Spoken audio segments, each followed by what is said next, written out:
Merci Valentin d'avoir répondu à notre invitation.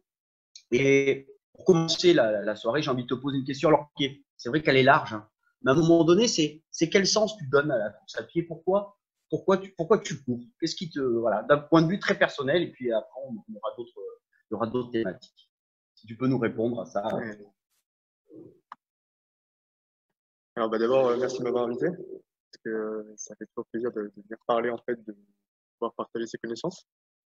Alors moi, la course à pied, en fait, c'est quand même quelque chose de très compétitif pour moi. En fait, j'aime la rivalité, en fait, c'est vraiment sentir l'adversité, être contre quelqu'un. C'est vraiment ce qui me plaît dans la course à pied. J'ai fait pas mal d'années de cyclisme aussi, et c'est un peu la même chose.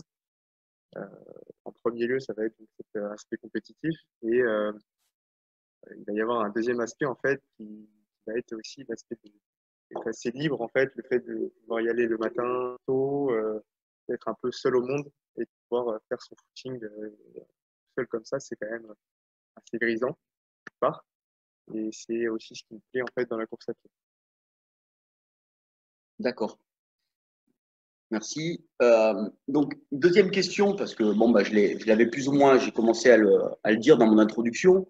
Donc, il y a une injonction à proposer au niveau des élèves de lycée, hein, en particulier dans le cadre de ce qu'on appelait la CP5, aujourd'hui les champs d'apprentissage 5, à faire de l'entretien, voilà, à acquérir des connaissances sur l'entretien physique aux élèves.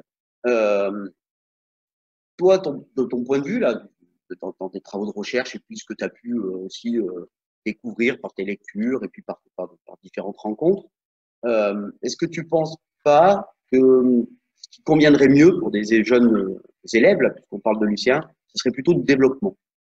Donc voilà, est-ce que tu peux nous dire ce que tu penses entre le développement ou entretien et est-ce que l'entretien est un terme approprié pour des jeunes lycéens? Ouais. Allez, alors je vais partager du coup mon écran.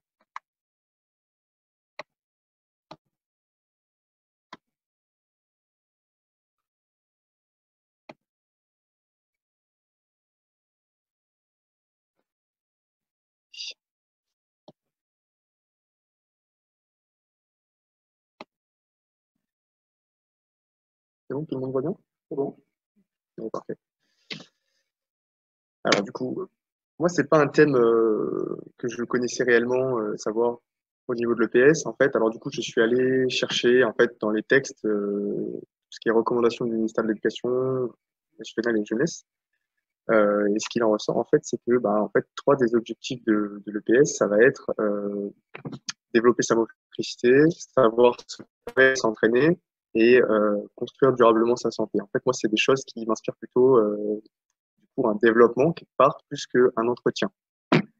Et en fait, quand on descend un petit peu plus, qu'on creuse, quand on va dans le champ d'apprentissage numéro 5, en fait, celui qui correspond à la course de durée, on voit en fait ces deux termes, développer et s'entretenir, qui vont être, bah, pour moi, assez antagonistes, euh, qui vont venir être dans la même utilisation.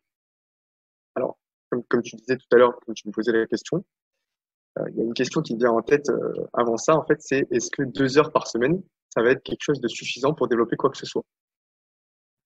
Pour bien resituer en fait tout ça, on va être sur un public qui va être du coup l'adolescent, donc au lycée, entre 15 et 18 ans, donc on est sur un enfant post-pubère.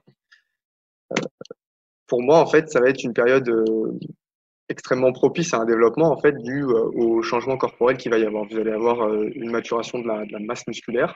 En fait, on va être sur quelque chose d'assez adulte, une augmentation de la VO2, une maturation de tout ce qui est facteur nerveux en fait, et tout ça va engendrer bah, des gains de force, des gains d'endurance.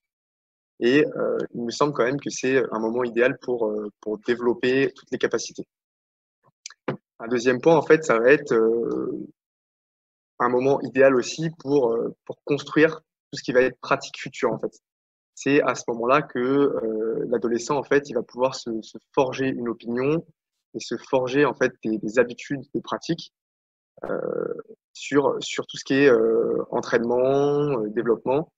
Et je trouve ça assez dommage, en fait, de faire uniquement de l'entretien à ce moment-là. On va passer peut-être à côté de quelque chose. Un troisième point pour moi, en fait, ça va être du coup bah, de vraiment donner le goût de l'activité physique à l'adolescent, parce qu'on sait en fait que cette période-là et la période de l'entrée à la faculté, ça va être là où il va y avoir le plus d'abandon en fait dans les clubs et dans les pratiques sportives. Donc à mon avis, c'est aussi par là en fait que vont passer le maintien de l'activité physique à l'âge adulte. Donc pour moi, en fait, un des rôles que vous allez avoir en tant que prof de PS, en fait, ça va être du coup d'apprendre vraiment les bases aux jeunes pour savoir s'entraîner, quel que soit le but, en sachant qu'en fin de compte, quand on sait développer ses capacités, on sait également s'entretenir. D'accord? Donc dans ces 2 heures par semaine, il va falloir être le plus concis possible et le plus efficace possible pour en fait que l'adolescent puisse retenir le maximum de choses. Voilà. D'accord. Et donc, bon, si on part maintenant sur les, donc plus sur l'entraînement, sur les travaux que vous avez menés, puisque en fait nous on a découvert les travaux qui avaient été faits avec ton collègue Sanchez, ouais, c'est ça, ouais, de Font-Romeu, du STAPS de Font-Romeu, et on l'avait découvert dans voilà, dans un magazine de vulgarisation scientifique Sport et Vie, et un petit problème technique. Dans un magazine de vulgarisation Sport et Vie, et donc où vous parliez en fait de tout ce qui est entraînement pyramidal et l'entraînement polarisé.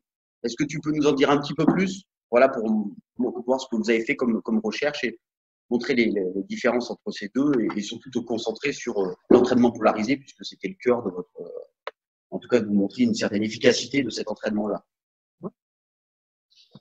Moi, j'ai essayé d'axer du coup ma petite présentation en fait sur la distribution de l'intensité d'entraînement plus axée pour le PS. Et du coup, en fait, est-ce que le modèle polarisé va représenter une solution dans votre cas? Donc, premièrement, en fait, le modèle polarisé, qu'est-ce que c'est? Le modèle polarisé, c'est une distribution de l'intensité d'entraînement. C'est en fait comment vous allez gérer l'intensité dans chaque entraînement, dans chaque cycle d'entraînement, même dans toute une année. Donc ça, c'est en fait un modèle qui est assez récent en fin de compte, parce qu'il est popularisé depuis le début des années 2000. En fait, il existait déjà avant, mais ça va être plus ou moins 2 groupes de chercheurs qui vont s'intéresser à ce qui se fait en marathon et en ski de fond à l'époque, et qui vont voir en fait que les athlètes de haut niveau sont déjà sur une répartition polarisée. Donc, en fin de compte, c'est quelque chose qui s'est fait naturellement, qui n'a pas été découvert, on va dire. C'est un modèle qui est très souvent opposé à d'autres répartitions. On va avoir tout ce qui est modèle au seuil, donc threshold training, ou alors les modèles pyramidaux, en fait, qui vont être des modèles un peu plus classiques, mais on va voir plus tard, en fait, si jamais ils sont plus ou moins efficaces. Donc, pour vraiment le comprendre, en fait, on va découper en fait le continuum d'intensité en 3 zones. Une première zone, en fait, qui va être tout ce qui est en dessous du seuil ventilatoire 1, qui va être en fait des activités physiques de basse intensité. Une deuxième zone qui va se situer entre les deux seuils. En fait, ça va être justement notre zone 2, la zone de seuil.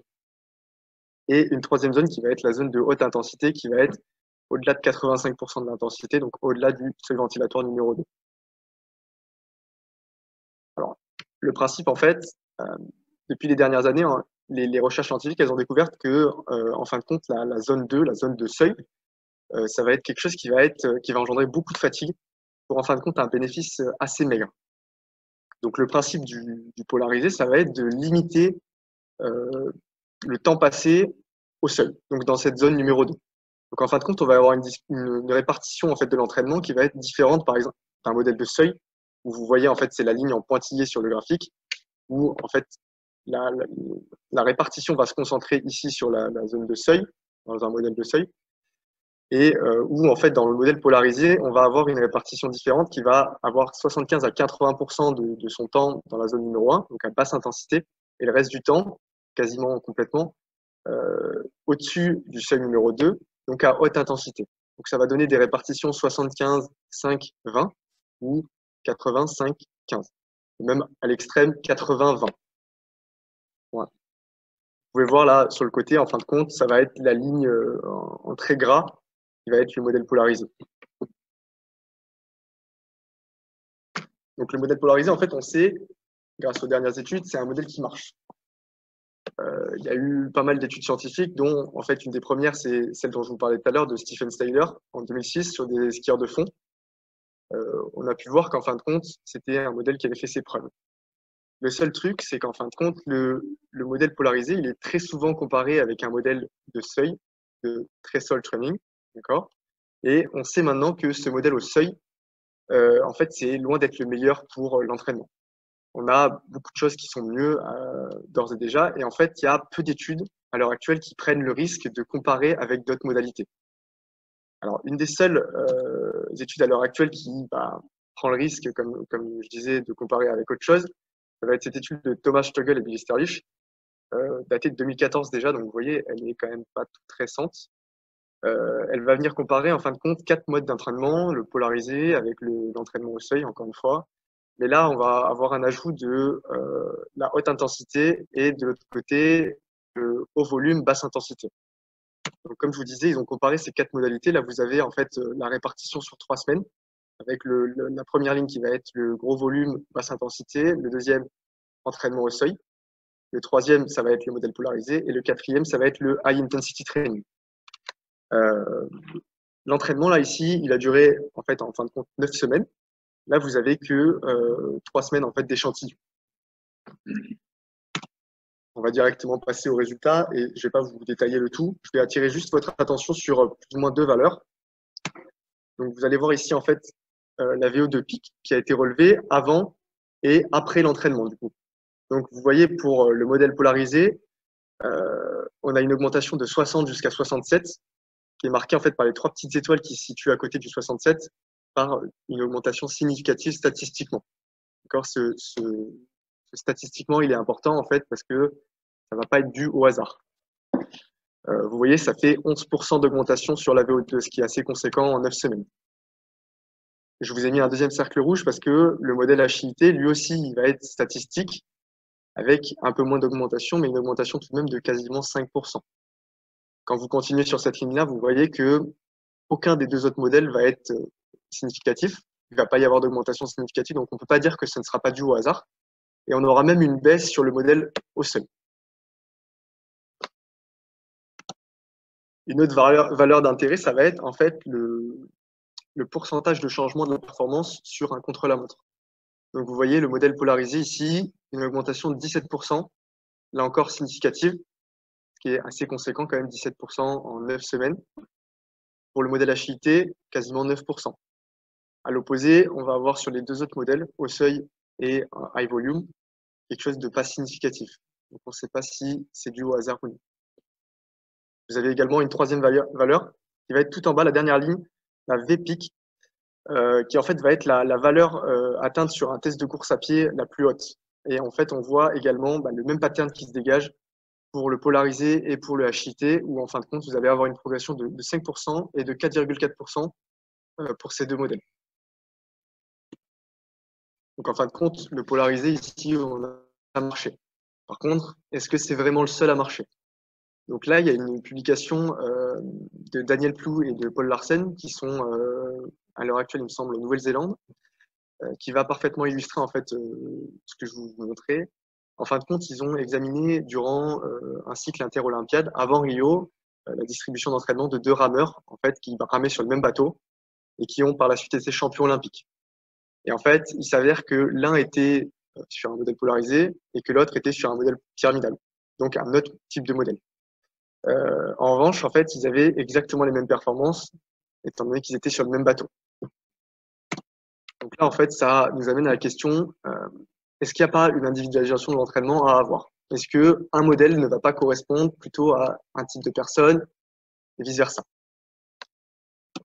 Une autre publication, en fait, qui va venir confirmer la précédente, cette fois-ci, en fait, sur 60 rameurs de niveaux nationaux. Là encore, il me semble que c'était en Nouvelle-Zélande.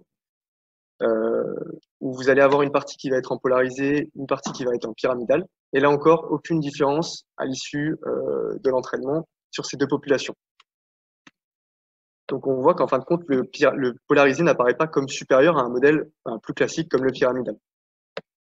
En revanche, il reste encore pas mal de questions en fait sur le polarisé, notamment en fait sur l'impact que peut avoir dans l'entraînement en fait ce volume à basse intensité. À quoi il sert, sur quoi il va agir. En fin de compte, ça, c'est des questions auxquelles on n'a pas pu répondre encore à l'heure actuelle. Vous allez avoir aussi pas mal de questions sur le fait de changer en cours de saison de répartition de l'entraînement. Vous avez des athlètes qui vont, par exemple, débuter la saison en répartition high volume et d'autres qui vont, en cours de saison, changer et passer sur une high intensity. Pourquoi? Quel but? Ça reste encore la même chose, c'est une grande question. Et une troisième question, ça va être, comme je disais tout à l'heure, il n'y a pas assez de publications sur ça par rapport à des modèles vraiment utilisés concrètement qu'on connaît comme égaux au polarisé, lequel va être le plus fort pour développer quelque chose. Donc là, je vous ai mis des petits exemples, la block polarization, l'agilité, ou alors encore le polarisé inversé qui commence à être un modèle qui commence à se faire connaître. Si jamais ça vous intéresse, là, vous avez une petite publication qui est encore des mêmes auteurs de Thomas Stögel et Billy Sperlich, en fait, qui va faire une petite revue. Celle-là, elle est plus récente, elle date de 2019, des connaissances actuelles sur le sujet. Je l'ai trouvée assez bien faite et l'avantage, c'est qu'en fait, elle est en open access, donc elle est libre d'accès. Alors, du coup, pour conclure ce petit chapitre, on sait que le modèle polarisé, ça va être quelque chose de vraiment efficace. Ça marche, il n'y a pas de souci avec ça. En revanche, il va s'agir de ne pas négliger en fait tout ce qui est réponse individuelle à l'entraînement parce que potentiellement, en fait, d'une personne à l'autre, vous allez avoir quelque chose qui va être peut-être meilleur. On ne sait pas encore. Donc, il s'agit en fait de tester dans un premier temps et de voir avec lequel vous réagissez le mieux. Et un troisième point, en fait, ça va être que l'utilisation, en fin de compte, du polarisé, elle va être quand même assez restreinte parce qu'elle se destine quand même à un public qui a un volume assez conséquent. On avait un chiffre qui passait la dernière fois, c'était qu'en fait, le polarisé était efficace à partir de 300 heures d'entraînement par an. Vous voyez, c'est pas destiné à tout le monde. Ça va être quand même quelque chose d'assez conséquent. En revanche, ça peut être quand même largement utilisable pour un sportif de niveau régional. C'est une solution. Pas besoin d'être forcément au haut niveau, mais ça nécessite un volume d'entraînement quand même important. Donc pour revenir en fait à tout ce qui est EPS, moi je pense que ce modèle-là, il est pas adapté du fait d'un trop faible volume en fait dans la semaine. Je vous ai mis en fait ici un petit panel de tous les modèles qui pouvaient exister. Bon, il en manque, hein, mais vous avez la majorité. Vous voyez ici le pyramidal, vous allez voir le polarisé et la répartition au seuil. En fin de compte, moi, mon avis, ce serait que ce qui va vous convenir le mieux en tant que prof de PS, ça va être une répartition plutôt high intensity training, qui va permettre d'être vraiment très efficace dans le peu de temps de pratique que vous pouvez avoir. Donc là, on va se concentrer sur la zone la plus haute en termes d'intensité.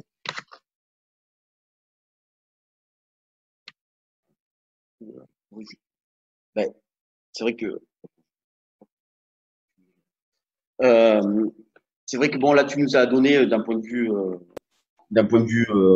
là, voilà, théorique les différents modèles. Alors peut-être qu'il y aura besoin de clarifier certaines choses, il y aura peut-être des questions après dans le chat, etc. Donc n'hésitez pas, même dans la salle, hein, si faut qu'on revienne sur.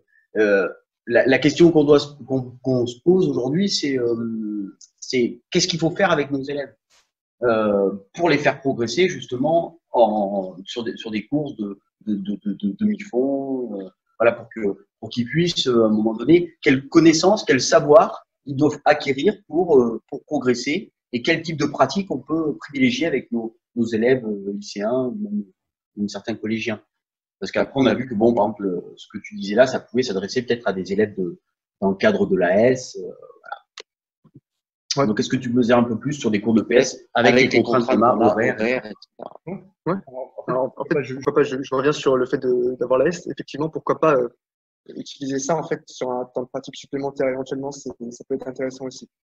Moi, j'ai essayé en fait de faire un peu une liste de contenus qui pourraient vous servir dans des séances ou dans votre métier et de faire en fait des rappels un peu plus généraux sur ce qui est endurance, pas forcément sur la course à pied. Si jamais c'est un peu trop dense d'un coup, n'hésitez pas à me dire. Je ralentirai, je ferai plus de détails. Peut-être Alexandre, tu pourras éventuellement me dire. Alors une première étape en fait pour moi qui va être importante que vous sachiez, c'est tout ce qui est déterminant de la performance en endurance. En fait, là, j'ai marqué de la course à pied, mais ça peut s'appliquer aussi bien à la course à pied qu'au vélo, qu'au rameur. Grossièrement, ça va être les mêmes. Il va y avoir des petits changements sur certaines choses, mais le gros de la chose va être la même chose. Donc, dans l'endurance, vous allez avoir 5 déterminants de performance. Le premier, ça va être bien évidemment votre VO2 max. Votre VO2 max, ça va être en fait votre capacité et la quantité d'oxygène que vous allez apporter à vos muscles et qui vont pouvoir consommer. En fin de compte, ça va être un paramètre déterminant parce que c'est vraiment la puissance de votre moteur. Là, vous voyez en fait sur la courbe, du coup, on va quantifier ça en litres d'O2 par minute. Je vous parlais des petits changements tout à l'heure, en fait, entre les disciplines.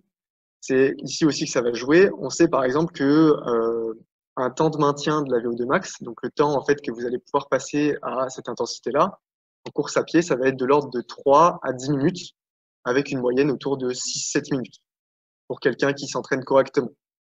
Donc 6 minutes en moyenne à cette intensité-là. C'est pas pour rien qu'en fait la majeure partie des tests de VO2 maintenant, du style demi-Cooper ou 2 km, des tests qui sont assez simples, vont durer ce temps-là, 6 minutes.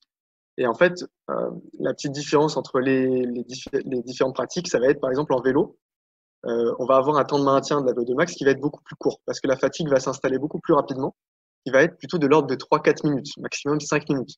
Donc vous voyez, en fait, ça va être quelque chose qu'il va falloir prendre en compte quand même si jamais, bon, je ne sais pas si vous avez des activités vélo, mais ça va être des petites différences à prendre en compte. Un deuxième paramètre, ça va être la fraction de VO2. En fait, la fraction de VO2, c'est le pourcentage de votre VO2 que vous allez pouvoir maintenir sur une distance donnée. Pour vous donner un exemple, vous commencez votre préparation pour un marathon, vous êtes capable de tenir 65% de votre VO2. À la fin de votre préparation, vous êtes capable d'en tenir 70, vous aurez une progression dans votre course. Un troisième paramètre, et celui-là pas des moindres, ça va être l'économie de course. Alors l'économie de course, je vous ai mis ce petit schéma en fait pour bien comprendre. Ça va être la consommation de votre moteur. Donc en fait, ça va être la quantité d'oxygène qu'il va vous falloir pour vous mouvoir. Donc, je vous ai mis ce petit schéma parce que je trouve qu'il est assez parlant. En fait, vous voyez là deux athlètes qui vont avoir une VO2 max similaire de 70 ml d'O2 par kilo, d'accord? Mais en fait, avec une consommation d'oxygène qui va être différente. Et en fin de compte, ça va résulter en deux vitesses différentes. Donc leur vitesse maximale aérobie va être différente. Pour le premier, ça va être 20,5. Pour le deuxième, ça va être quasiment 22 km/h. Donc ça, c'est un paramètre qui est extrêmement important dans la course, comme dans le vélo, dans toute activité d'endurance.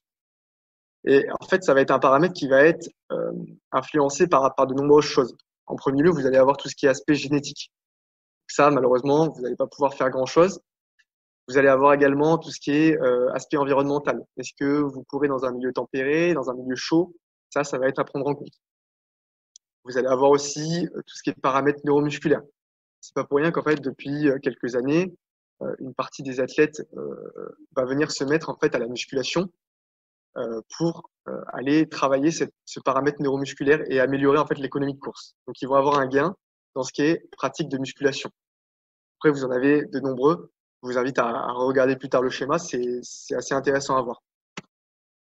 Alors, ces trois paramètres-là, en fait, ça va être grossièrement les plus importants. Quand vous allez faire une compétition, par exemple, ça va être ceux qui vont avoir le plus de place et le plus d'importance dans la course. Je vais vous parler maintenant de deux autres paramètres qui, à mon sens, sont aussi importants en compétition, mais vont avoir plus d'importance au niveau de l'entraînement. Alors, le premier, ça va être votre cinétique de VO2. La cinétique de VO2, en fait, ça va être votre temps de réaction du métabolisme aérobie pour fournir l'énergie. En fait, ça va attester de la réactivité de votre métabolisme. Sur le petit schéma, en fait, par exemple, vous commencez votre effort, vous êtes à 15 km/h. Dès le début de l'exercice, vous allez être à 15 km/h. Il va falloir fournir l'énergie pour pouvoir rester à 15 km/h. En revanche, vous voyez en fait que la ligne noire en gras, ça va être votre consommation d'oxygène et elle va pas tout de suite se mettre à niveau. Donc, en fin de compte, vous allez avoir un laps de temps pendant lequel quelque chose d'autre va devoir fournir cette énergie. Ça va être votre métabolisme anaérobie. Et c'est ce qu'on va appeler du coup ce fameux déficit d'oxygène. D'accord? Donc ça va être quand même un paramètre qui me semble assez important aussi, surtout à l'entraînement. En fait, je vous prends un exemple tout bête. vous avez tous fait déjà tout ce qui est 30-30, 1-1. Vous prenez deux personnes, on va extrapoler vraiment aux extrêmes. Une personne qui va avoir une cinétique de VO2 très très rapide, qui va mettre 20 secondes pour être à VO2 max, une autre qui va en mettre 40 ou 50 secondes. Vous prenez la minute d'intensité. L'un va passer 40 secondes pour le VO2 max, l'autre il va en passer seulement 10. D'accord? Vous faites ça sur toute votre séance. En fin de compte, il va y avoir des énormes différences, sachant que le temps passé à VO2 max, lors d'une séance, ça va être quelque chose de très important en fait. Ça va être votre stimulus et ça va déterminer toutes les adaptations qu'il va y avoir derrière. Autre chose avec cette cinétique, en fait, c'est là, en fait, ça va vous concerner plus, c'est que chez l'enfant prépubère et en cours de puberté, en fait, la cinétique de VO2, elle va être très rapide, beaucoup plus efficace que chez l'adulte. Et en fin de compte, ça va vous permettre de faire d'autres types d'entraînement. Là, vous allez pouvoir considérablement raccourcir les intensités parce qu'en fin de compte, l'enfant va monter directement à l'intensité voulue. Voilà. Le cinquième paramètre, du coup, il va être quand même assez complémentaire de ce qu'on parlait de la cinétique de VO2 parce que ça va être votre capacité anaérobie. Donc, votre capacité d'anaérobie, en plus de fournir le déficit en oxygène que vous allez avoir, vous allez également avoir, vous avez dû le constater, entre deux athlètes ou élèves qui ont les mêmes capacités aérobies, vous allez avoir des vitesses max qui vont être différentes. Et ça, en fait, pareil, au niveau de l'entraînement, ça va avoir des conséquences aussi. C'est-à-dire que lors d'une séance, vous voyez ici HIT running, ça va être la vitesse de course lors d'une séance. Et elle va pas être proportionnellement la même pour un athlète avec une capacité anaérobie plus forte que pour un autre avec une plus faible. D'accord? Donc ces 5 paramètres-là, en fait, ils vont vraiment déterminer votre performance. Et c'est sur eux que vous allez devoir agir, en fait.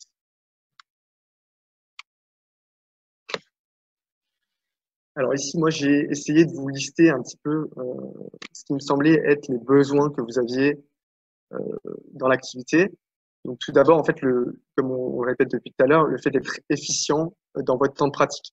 Donc le plus efficace possible dans les 2 heures que vous avez en lycée pour vraiment impacter l'élève. Deuxièmement, en fait, apprendre vraiment à l'élève ce dont il a besoin pour le futur. Si jamais c'est pour lui faire 30 minutes de footing, je ne pense pas que ce soit vraiment le plus utile et je pense qu'en dehors, il a déjà dû le voir.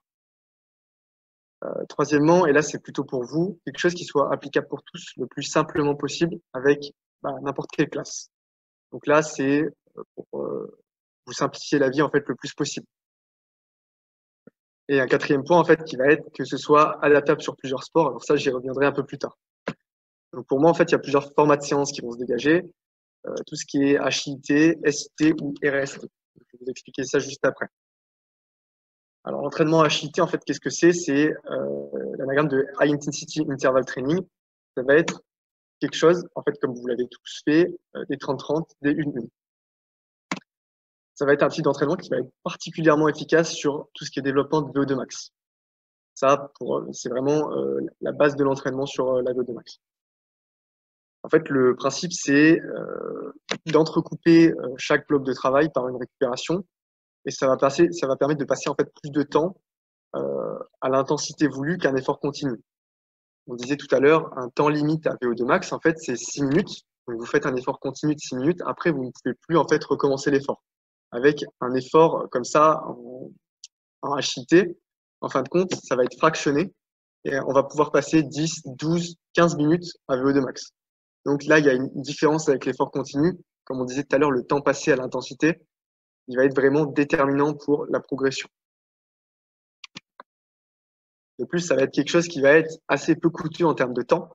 C'est-à-dire qu'en 45 minutes, vous arrivez à boucler une séance comme ça, c'est assez rapide. Et en termes d'organisation, sous peu que vous ayez au préalable en fait déterminé l'intensité à laquelle vous devez travailler, c'est quelque chose qui est assez simple à mettre en place. Et comme vous voyez en fait sur le petit graphique à droite, vous allez avoir des formats et des utilisations qui vont être variés. C'est-à-dire que vous allez pouvoir utiliser ça pour votre cycle d'endurance, comme si jamais vous avez un cycle de basket à côté, vous allez également pouvoir faire ça dans le cycle de basket. Il y a différents formats, différentes utilisations. Alors l'entraînement HIIT, du coup, il va être, vous allez pouvoir le modifier et le conditionner avec 9 variables. Donc la première, ça va être votre modalité de sport. Donc si jamais je fais du vélo, si jamais je fais de la course à pied, comme moi je l'ai dit tout à l'heure, ça va changer quelque chose. Le deuxième paramètre, ça va être votre intensité de répétition. Et le troisième, la durée de chacune de vos répétitions. Donc là, si vous faites des 30-30 ou une ou autre chose comme format. Quatrième et cinquième paramètres, en fait, qui sont à mon goût assez sous-estimés, mais qui ont un énorme impact, ça va être l'intensité et la durée de vos récupérations. Sachant qu'en fin de compte, en endurance, globalement, on essaye d'avoir des récupérations qui sont plus courtes que le temps de travail. On parle de ratio, du coup, 2 pour 1, donc 2 de temps de travail pour 1 de temps de récup. Ça peut évoluer ces ratios-là, sachant qu'ils peuvent, selon le niveau de la personne, changer.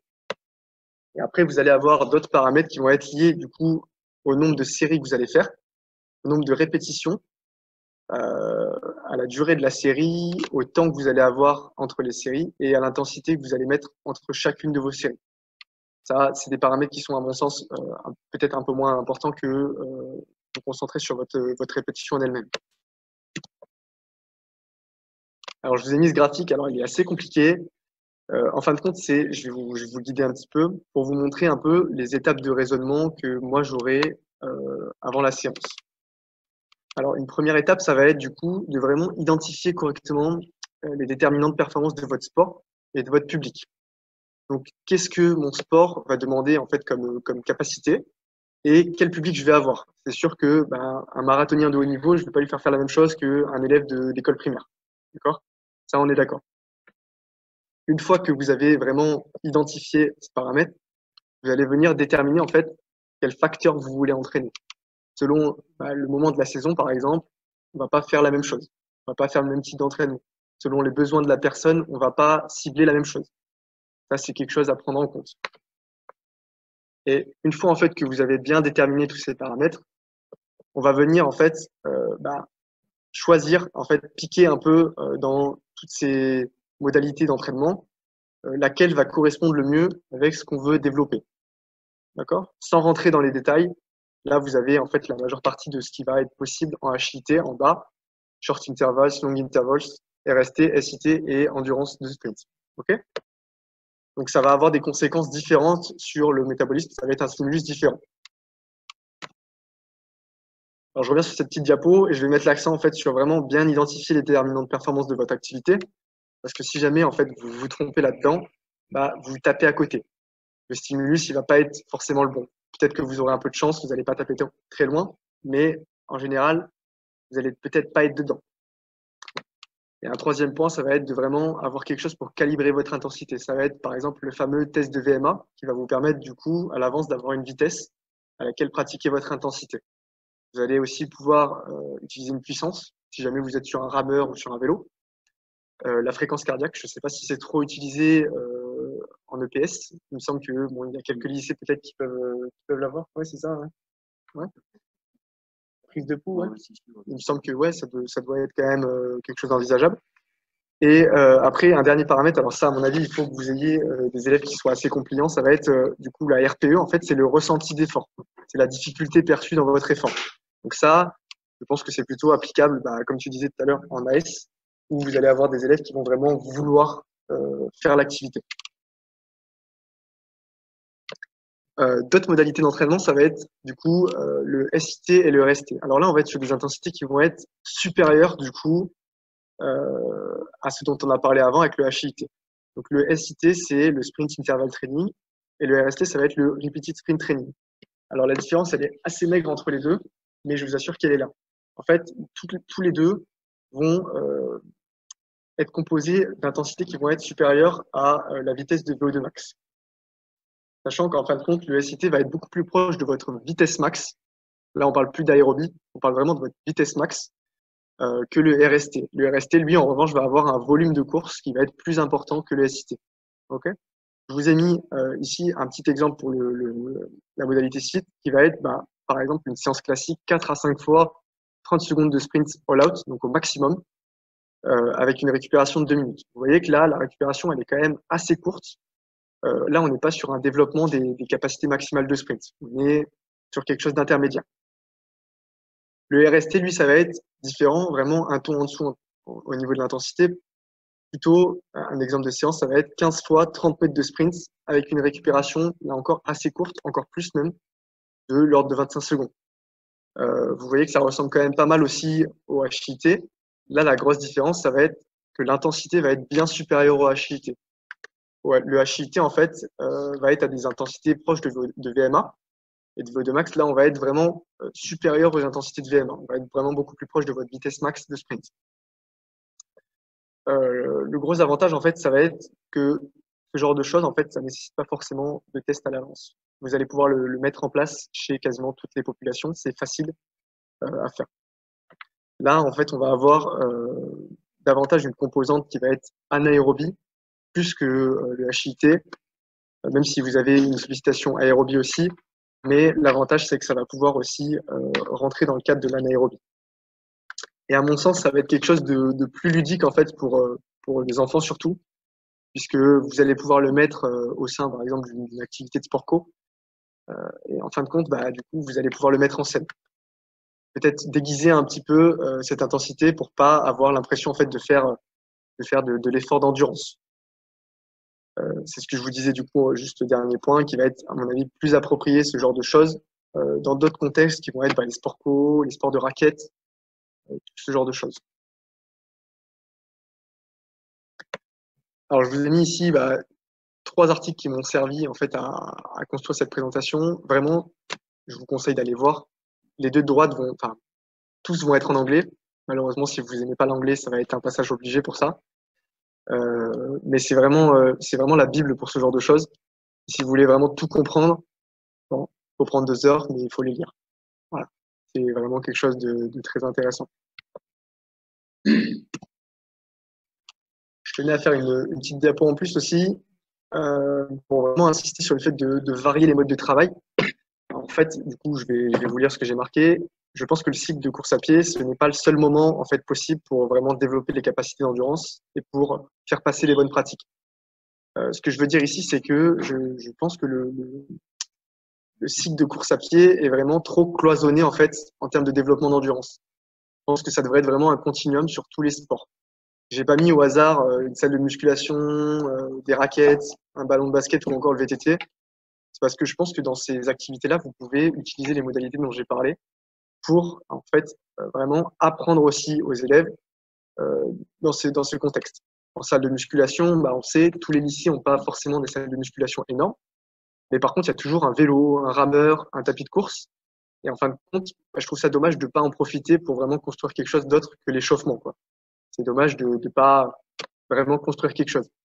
Au même titre que quand vous faites votre cycle de badminton, de tennis, handball, basket, ça prend pas énormément de temps en fait après votre échauffement de passer un quart d'heure sur ce que je vous ai parlé avant. Par exemple, un travail de RST va être bouclé en un quart d'heure, 20 minutes. Ça montre vraiment autre chose, je trouve, et ça montre vraiment la bonne direction.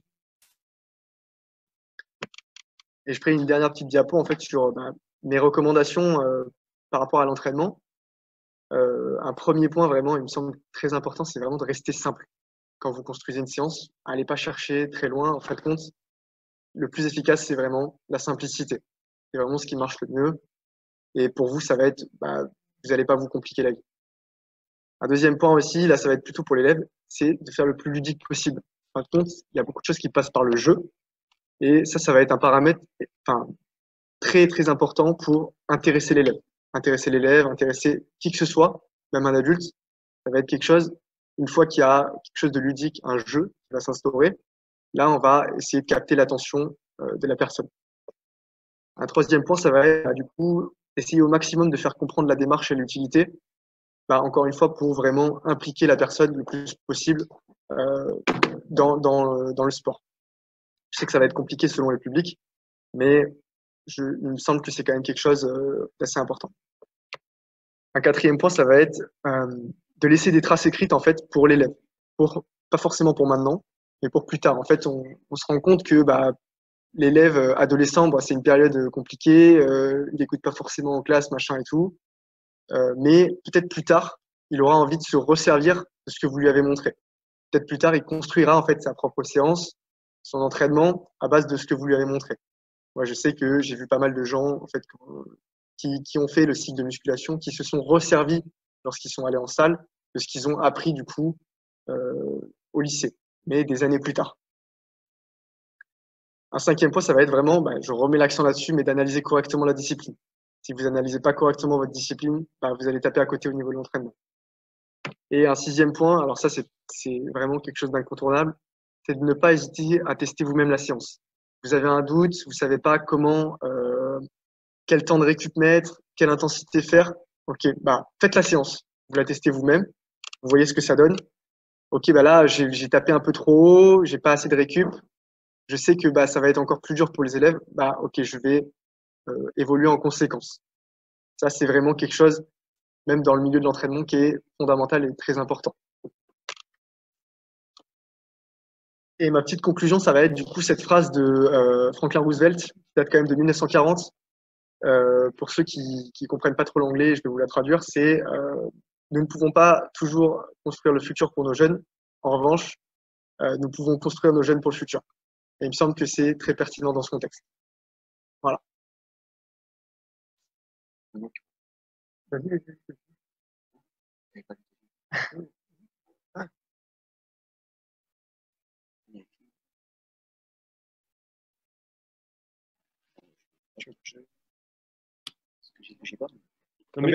Merci de ta présentation. Alors, il y a justement, tu sais, en EPS, on avait une épreuve, nous, qui s'appelait le 3 x 500 mètres. Il fallait réaliser donc 500 mètres avec un temps de récup. Et là, justement, il y a un participant qui pose la question, il dit quel temps de récup entre chaque 500 mètres si l'ancien modèle 3 x 500 mètres? Les temps des élèves vont 8 minutes, 20 à 2 minutes. Alors, je pense qu'il se pose la question par rapport à ce que tu présentais, de dire, mais finalement, est-ce que ces temps de récup, qu'est-ce que c'est, comment tu analyses cette épreuve-là? Donc, on devait faire 500 mètres, temps de récup, 500 mètres, temps de récup, 500 mètres. Voilà. Toi, est-ce que tu as un regard sur cette épreuve? Alors, moi, c'est une épreuve. Je vais juste activer le son. Moi, c'est une épreuve qui m'a toujours paru assez bizarre en fin de compte parce qu'elle est un peu en dehors de toutes celles qu'on pratique couramment. Ça va pas être un 500 mètres sec, mais ça va pas non plus être un 1500 si on additionne toutes les distances. Et ouais, effectivement, c'est une bonne question. Après, je pense que du coup, faut vraiment préparer l'élève à la modalité comme elle va être à l'examen. Je sais pas ce que c'est le temps de récup au niveau de l'examen. 500, 5 minutes, non, il me semble. C'est d'une minute à 2 minutes 20. Des collègues. 2 minutes 20 ouais. D'accord. Non. Les temps des élèves, lui, ça va d'une minute 20 à 2 minutes. Ah, ça, c'est pour l'examen, c'est la notation, c'est ça? Ça, c'est les performances des gamins sur le 500, c'est ça? D'accord. 10 minutes? Non, je pense que ça, c'est la réalisation du temps. Par contre, tu ne peux faire un temps de récupération, tu as pas forcément 10 minutes. D'accord. C'est quand même déjà beaucoup. Moi, je dirais que c'est quand même une épreuve qui est très anaérobie. Vous allez avoir certes une participation aérobie en fait dans tout ça, mais par exemple, pour vous donner un exemple, grosso modo, sur un 400 mètres, la fourniture énergétique, elle est de l'ordre 50-50 pour aérobie et anaérobie. Vous voyez qu'en fin de compte, ça va être quand même quelque chose de très axé sur le sprint. Et il me semble que là, justement, là aussi, vous allez devoir faire un peu du 50-50. Un travail de VMA vraiment d'un côté, et de l'autre, peut-être ce qui manque, moi, ce que j'ai pas forcément vu sur les cycles de 3 x 500, c'est un travail de sprint. Mais un peu un compromis entre les deux, il me semble. Est-ce qu'il y a des questions dans la salle? Non? Vous n'avez pas de questions de particulier?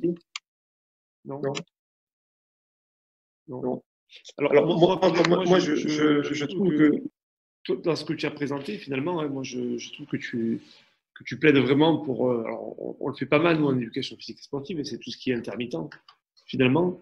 Parfois, il y a certains collègues qui disent que l'intermittent, ça peut constituer des risques du point de vue de la pratique des jeunes, en termes je parle des enfants, par exemple des collégiens. Est-ce que toi, tu as lu des travaux, effectivement, où il faudrait qu'on prenne en compte un certain nombre de facteurs en disant sur la santé, est-ce qu'il peut y avoir des conséquences négatives?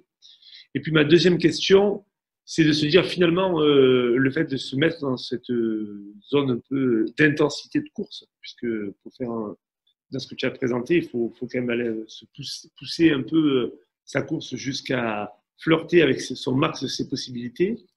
Est-ce qu'on risque pas pour un certain nombre d'élèves qui sont fragiles ou qui n'aiment pas trop courir, est-ce qu'on risque pas complètement de les dégoûter? Est-ce qu'il ne vaut pas mieux être sur une course plutôt calme, plutôt tranquille, de la connaissance de soi? Voilà. Est-ce que tu peux nous donner ton regard un peu par rapport à ces deux questions-là? Alors, pour la première question, en fait, en termes de risque, je dirais qu'il n'y a pas vraiment plus de risque que de faire une intensité modérée. Il ne me semble pas qu'il y ait vraiment, effectivement, si vous avez des pathologies cardiaques, là, il va peut-être y avoir quelques risques, mais pas plus que si jamais vous faites votre footing. Ça me semble pas évident. Faut savoir qu'il y a pas mal de travaux maintenant qui sont menés en fait avec le HIIT, donc la haute intensité, sur des populations par exemple obèses. Donc, on sait maintenant que le HIIT c'est un outil qui marche très bien pour la perte de poids. Donc pourquoi sur une population obèse il y aurait moins de risques du coup que sur une population d'élèves potentiellement en bonne santé. J'ai pas forcément les moyens de répondre à ça, mais voilà. Et au niveau de la deuxième question que tu m'avais posée. La deuxième question, c'est de se dire, finalement, pour des élèves qui n'aiment pas trop courir, est-ce que le fait de les mettre dans ce type d'intensité, ça va pas complètement les dégoûter de la course? Est-ce qu'il ne vaut pas mieux les confronter? Parce que notamment dans les projets un peu qu'on a au lycée, il faut, pour des élèves qui ont choisi un projet pas de performance, c'est pas d'aller leur faire explorer cette intensité-là. Voilà. Est-ce que finalement, on n'a pas plus en termes de continuité de la course et de donner envie à ces élèves-là de continuer? Est-ce que leur faire vivre ce type d'intensité, on ne risque pas de les dégoûter totalement de la course? Je vois la question, d'accord. Alors moi, je dirais oui, non, effectivement, si vous avez un élève qui n'a pas du tout envie, malheureusement, ça va être compliqué, je pense. Moi, je suis pas vraiment, j'ai toujours été sur des entraînements plutôt performance, donc je n'ai pas vraiment mon mot à dire là-dessus. Mais d'un autre côté, je pense que ça va être quand même, selon ce que vous faites, un peu plus ludique que de faire seulement un footing d'une demi-heure. Moi, alors je prends un exemple. La dernière fois, j'ai vu quelque chose d'assez aberrant. Je suis allé au stade. Il y a une école primaire à côté avec une institutrice qui est venue. Elles étaient 3. Elles ont mis leur classe à courir avec le chronomètre, un quart d'heure de course autour du terrain pour des enfants d'école primaire. Elles leur ont fait une petite pause et elles sont reparties comme ça à courir. Je pense que ça, c'est un peu aberrant. J'aurais bien aimé ne plus voir ce genre de choses. Je pense pas que ce soit vraiment le truc pour un enfant de 8 ans qui soit le plus passionnant du monde. Je pense qu'il aurait mieux valu faire plutôt des jeux. Après, en fait, je pense que selon en fait comment vous déguisez un petit peu l'intensité aussi, ça va être peut-être mieux accepté. Si jamais vous le faites au niveau d'un cycle de sport co, par exemple, plus seulement dans un cycle d'endurance, effectivement, ça peut peut-être être mieux perçu et mieux passé. Merci. Alors, je demande à Bastien. Bastien, est-ce que tu peux poser ta question, s'il te plaît? Oui, alors tu bonjour as à tous. activé ton micro, vas-y. Oui, est-ce qu'il est activé, vous m'entendez? Vas-y, bien sûr, qu'on t'entend très bien. Ok, alors bonjour à tous. Alors en EPS, nous, on fait des cycles qui sont quand même assez courts, donc 6-8 séances de 1h30 de pratique environ. Dans quelle mesure on peut prétendre à une réelle progression et en combien de temps d'entraînement est-ce qu'on verrait une réelle amélioration sur nos élèves?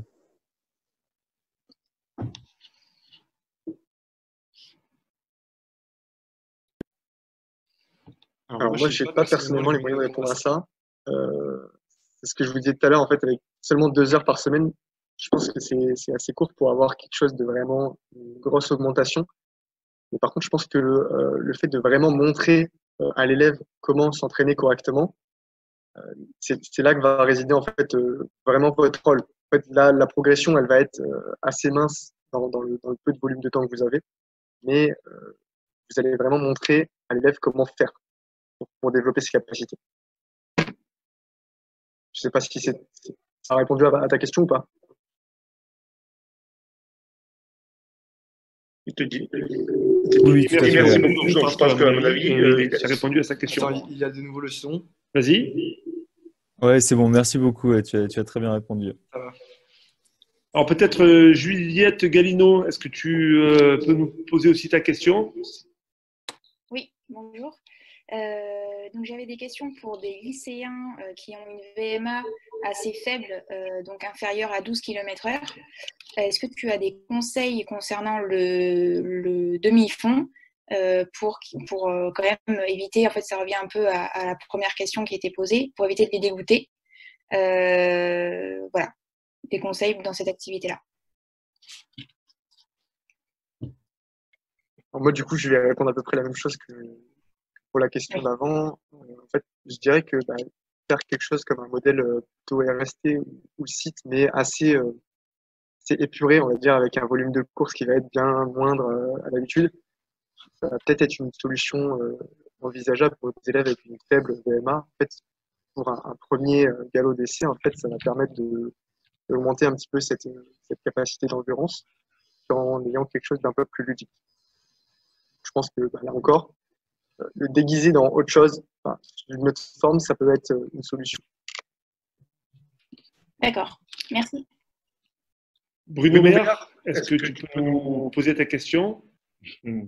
Oui, avec plaisir. Merci à tous d'organiser cette soirée. Plusieurs petites précisions sur plusieurs remarques. Le 3x500, si c'est critiquable, est-ce que tu privilégierais pas plutôt le 1000 plus le 500 de façon à ce que les élèves soient plus orientés vers un travail aérobie que lactique? Deuxième chose, sur les temps de récup, c'est plus précis, plus technique. Tu disais temps de récup 2 fois moins que le temps de travail. Il me semblait que la VO2 max augmentait pendant les temps de récup. Et auquel cas, il me semblait que les règles, c'était 2 fois plus sur les intervalles très courts de temps de récup, du genre 20 secondes, 40 secondes de récup, à peu près égal sur les intervalles courts de l'ordre d'1 minute, 1 minute 30, et effectivement un peu moins sur les intervalles de 3-6 minutes. Et dernier point en réaction à ça, c'est effectivement trouver des formes de pratique où les gamins ils aient du plaisir. Merci. Alors pour le premier point, il me semble que c'est du coup au lieu du 3x500 à l'examen de mettre un 1000 mètres. Alors ouais, pourquoi pas, moi je serais très favorable à ça. Je trouve que ce serait peut-être plutôt une bonne idée, même plus, peut-être à 1500 mètres. Un 1000 plus un 500. Parce que dans le cadre d'un cycle aérobie, ce serait beaucoup plus pertinent. C'est une bonne remarque. Au niveau du deuxième point, c'était sur les temps de récupération après pour la VO2 au niveau max. des temps de récup. Alors en fait, il faut savoir que plus on va avoir des temps de récup qui vont être courts, en fait, plus on va être une sollicitation qui va être au niveau du métabolisme aérobie. En fin de compte, effectivement, tu peux faire un temps de récup égal à ton temps d'effort. C'est tout à fait possible. Mais plus on va vouloir vraiment développer sur un bon niveau en fait d'aérobie, et plus on va réduire ces temps de récupération. En fait. Ça va permettre cette cinétique de VO2 qu'elle ne redescende pas trop et en fait que vous soyez toujours plus ou moins à l'intensité cible. C'est quoi la question au niveau des exemples comme ça? Ouais, pour que ce soit ludique. S'il y a des exemples pour que ce soit ludique, je sais pas, peut-être faire ça sous forme par exemple de relais quand vous êtes en athlétisme, un relais entre élèves, une mini compétition entre chaque élève ou quand vous faites un cycle handball ou basket, un genre de slalom, de dire ok on va faire telle répétition, ça doit être à fond et vous faites un slalom, vraiment quelque chose, mais vraiment quelque chose d'essayer d'appliquer mais sous forme un peu déguisée. Merci Valentin. Alors, 2 questions, peut-être que vous pouvez poser vos questions tour à tour. C'est alors de rien. Je ne sais pas si c'est ton prénom ou ton nom, si je te donne la possibilité de poser la parole. Et puis Claire Sacquepé aussi. Donc on commence par de rien. Je ne sais pas si c'est moi de rien, mais je pense. Si tu peux parler, c'est que c'est toi. D'accord, c'est bizarre. Oui, merci pour cette présentation. Moi, je partage tout à fait cette approche par l'intensité, aussi bien pour des raisons physiques d'ailleurs que pour des raisons de motivation. Partir par le long, ça me paraît compliqué pour les jeunes. Par contre, ce qui m'attire un peu l'attention dans cette présentation, c'est les modèles de type site et RST qui sont évoqués. Et dans le cadre d'un cycle qui aurait pour objectif de travailler les qualités aérobies, là, on travaille clairement beaucoup plus sur des efforts anaérobies lactiques. Alors, en dehors du fait que bon, la question toujours pas réglée de savoir si c'est dangereux ou pas dangereux pour l'enfant, est-ce qu'on est vraiment dans l'objectif là sur ces types de travail? Est-ce qu'on serait vraiment dans un objectif de développement aérobie, pardon, en travaillant sur ces modalités-là? On va te laisser répondre, après on donnera la parole à Claire parce que la question est conséquente quand même. Ok. Oui. Alors en fait, ouais, effectivement, au premier abord, ça peut paraître quand même très axé sur l'anaérobie. Mais en fin de compte, il y a pas mal de recherches sur ça qui ont montré que ça allait avoir un impact sur la cinétique de VO2, donc améliorer la capacité que vous allez avoir à envoyer l'oxygène à vos muscles rapidement. Chez un public un peu moins expérimenté, ça va avoir également un impact sur la VO2 max. Donc en fin de compte, en fait, ces modalités de travail, elles sont peut-être très anaérobies, mais elles vont quand même impacter de manière assez forte l'aérobie. Au niveau de la deuxième question, je sais plus ce que c'était. Non, C'était juste une remarque. Je redonne la parole si Si jamais tu peux nous. Est-ce que tu peux poser la deuxième partie de la question? Je ne sais pas s'il y avait vraiment une deuxième partie de question. Là, je comprends effectivement qu'il y a un impact, mais du coup, c'est pas forcément prioritaire non plus, puisque c'est un impact secondaire. L'effet principal, il est quand même sur la filière anaérobie lactique. Et de ce point de vue-là, est-ce qu'on n'est pas, on parle parfois d'effets contradictoires entre un travail qui serait très lactique et un travail qui va développer les microfibrilles et qui serait plus aérobie. Est-ce qu'on n'est pas justement dans quelque chose qui va aller à l'encontre finalement de presque de ce qu'on recherche? Alors, non, on ne sera pas dans un travail à l'encontre en fait, de ce qu'on recherche. Après, c'est sûr que ce ne sera pas aussi efficace pour améliorer les facteurs de VO2 max que un travail de type HIT ou autre. Ça, c'est clair et net, c'est sûr. Après, il me semble quand même une solution à envisager pour quelque chose où justement vous avez potentiellement des élèves qui ne sont pas forcément très motivés pour le faire ou un temps de pratique qui est assez court. De plus, en fait, pour l'épreuve qui est le 3x500, ce genre de choses en fait me semble beaucoup plus correspondre que seulement en fait faire une activité continue ou même un HIT en fait. Parce que pour moi, le 3x500, c'est quand même une activité qui va avoir une grosse part anaérobie. Et en fin de compte, quand on va faire ce genre de choses, un effort court comme ça, on va quand même solliciter le métabolisme aérobie en plus de l'anaérobie. Alors certes, en fait, du coup, ça sort un peu du cadre du développement de l'endurance. Par rapport à l'examen qui est le 3x500, en fait, c'est peut-être justement l'examen, comme on disait avant, il va falloir repenser pour que ce soit un peu plus dans le cadre de l'endurance. J'espère que j'ai un peu mieux répondu à ta question. Merci. Claire, peut-être, si tu veux bien poser ta question. Oui, merci Valentin. Moi, j'avais une question plutôt orientée collège. Est-ce que tu conseillerais, parce qu'on a des choix à faire au niveau des APSA, des activités qu'on programme, en fonction des champs, etc. Donc, on ne peut pas forcément faire du demi-fond toute l'année, ni toutes les années de la scolarité au collège. Est-ce qu'il y a un âge, on va dire, que tu préférerais pour proposer ce cycle?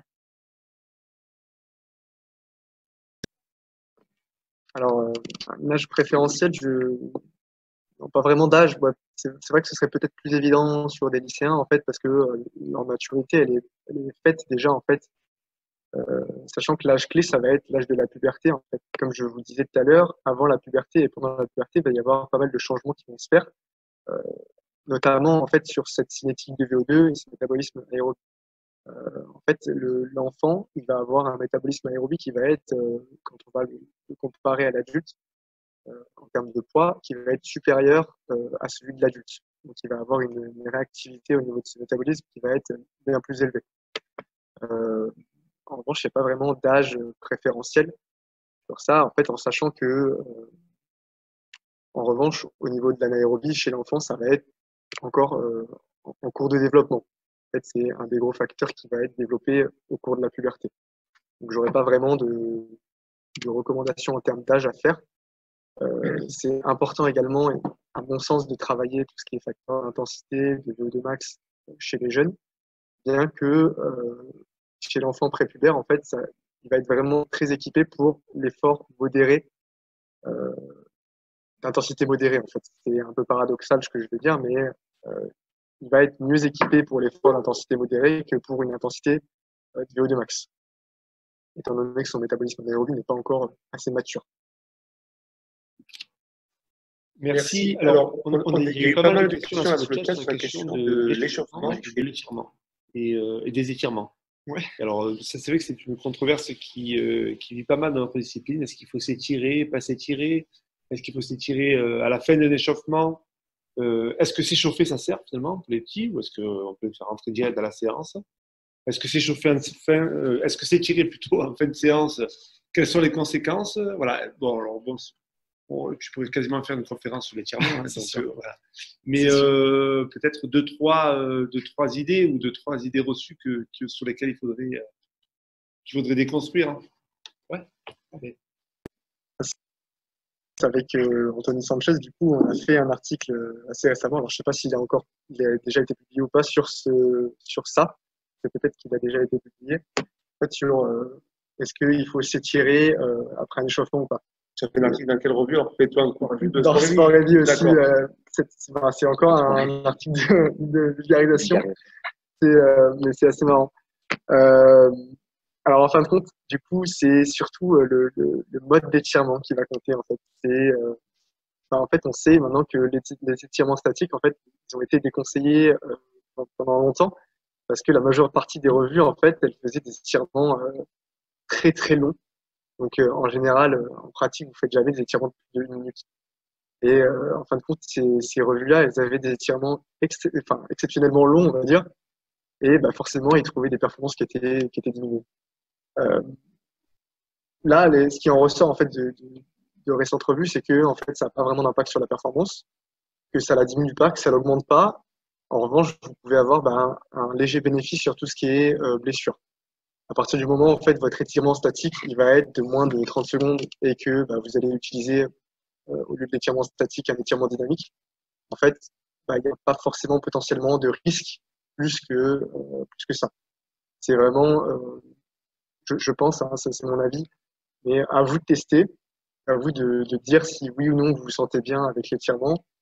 Et si jamais c'est le cas, vous pouvez le maintenir. Il ne semble pas qu'il y ait vraiment, dans la littérature, du coup, en tout cas, pas de contre-indication à ça. Donc, ça ne dure pas vraiment longtemps. Étirement court, quoi. Étirement court, ouais. Moins de 30 secondes en statique. Étirement court. Et après, individualisation en fonction des personnes, etc. C'est ça. On revient un peu à... C'est ça. Ce qui en ressort, c'est que sur la performance, ça n'a pas vraiment d'une grande utilité. Après, en termes de prévention des blessures, il y a quelque chose d'assez léger avant le sprint. Là, effectivement, il y a quelque chose sur les étirements dynamiques. Mais après, moi, mon avis personnel, c'est que ça n'a pas vraiment un intérêt énorme. Et l'échauffement?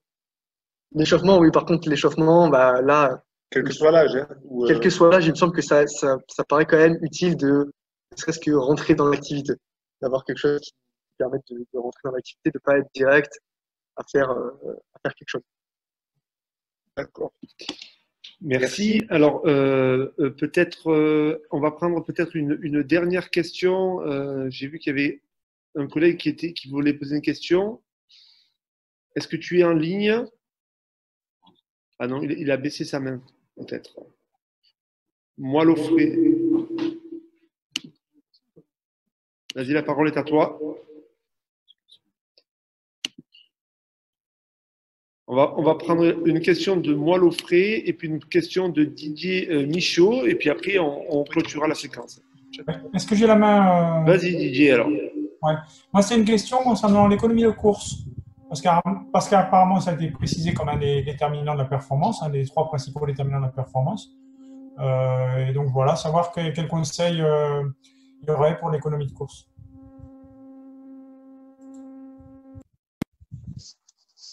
Alors, l'économie de course, en fait, chez le jeune, ça me semble pas être le facteur prioritaire, en fait.